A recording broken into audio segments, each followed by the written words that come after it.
18-12-2000 কোটি দক্ষিণ দিনাজপুর জেলা তপন থানার সর্বাণী দাস নামে এক মহিলা অভিযোগ করে জানান তার স্বামী নিখিল দাস এবং তিনি যখন তখন থানার গুড়াইল বাসস্ট্যান্ড থেকে 17-12-2020 তারিখে ফিরছিলেন। ঠিক সেই সময় তাদের এক শরিক রাম দাস পুরনো আক্রোশের জেরে তার স্বামীকে মাথায় কুড়ুল দিয়ে আক্রমণ করে। এরপর তার স্বামীকে গুরুতর আহত অবস্থায় বালুরঘাট হাসপাতালে ভর্তি করা হয় এবং বালুরঘাট হাসপাতালে চিকিৎসাধীন অবস্থায় তার মৃত্যু হয়। সেই অভিযোগের ভিত্তিতে অভিযুক্ত রাম দাসকে গ্রেপ্তার করে তপন থানার পুলিশ।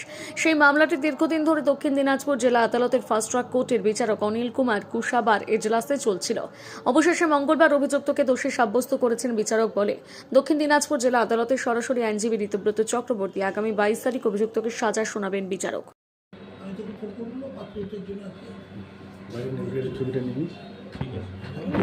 গত ইংরাজির 18-12-2020 তারিখে তপন থানায় সর্বাণী দাস তিনি একটি অভিযোগ করেন, করে বলেন যে তার আগের দিন অর্থাৎ 17 তারিখে তিনি ও তার স্বামী নিখিল দাস যখন তখন বাসস্ট্যান্ড থেকে গুড়াইল বাসস্ট্যান্ড থেকে এই ঘটিকাতে যাচ্ছিলেন, সেই সময় ওনাদেরই শরিক রামদাসের বাড়ির সামনে যখন ওনারা পৌঁছন সেই সময় রামদাস ওনাদের স্বাভাবিক চলাচলে বাধা দেয় এবং পুরনো